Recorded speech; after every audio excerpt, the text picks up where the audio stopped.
فوق‌العاده عالیه. مرسی عزیزم.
چه صبحونه‌ای بهمون بده مرداد.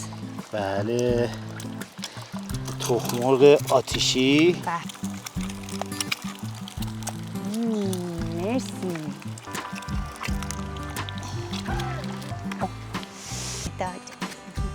بخوریم. اوه. من این تیکه های سخاریشو دوست دارم. اما خانم یه چای آتیشی هم برات درست کنم. آخرین چه چایی؟ این چای خوردن البته. آره هر کسی که منو میشناسه میدونه که بندری های من حرف اولو میزنه. یعنی رقابت میکنه با تمام ساندویچ بندری هایی که تا حالا خوردیم. آشپز کجاست؟ طرز تهیه بندری آناپز. اینا رو هم میزنیم. بندری باید تند باشه. آماده است؟ بله. ببینش کن.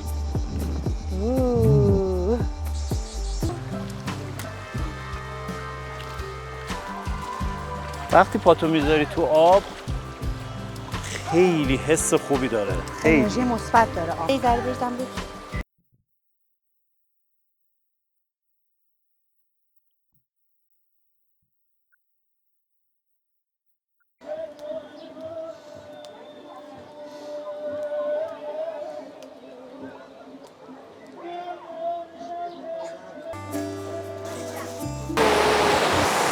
بوش کن ببین دقیقا مثل نعناست. بوی نعنا، طعم نعنا. واقعا خوردنی هم هست؟ بله. چیرز. چرا؟ امیدوارم تا اینجای ویدیو از ویدیو ما لذت ببرین و سابسکرایب یادتون نره. کامنت برامون بذارین. لطف بزرگی به ما میکنین، به ما کمک میکنین و اینکه حتما سفر کنید. سفر یعنی زندگی. 100%. لینک کانال زبان رو هم براتون توی دیسکریپشن گذاشتم. خوشحال میشم نظراتتون رو راجع به ویدیوهامون بنویسید. حتی میتونم بهمون بگن دفعه بعدی کجا بریم غذا درست بکنیم. چه غذایی درست کنیم. آره چه غذایی درست بکنیم، کجا بریم. همه اینا به ما کمک میکنه. دوستتون داریم. خداحافظ.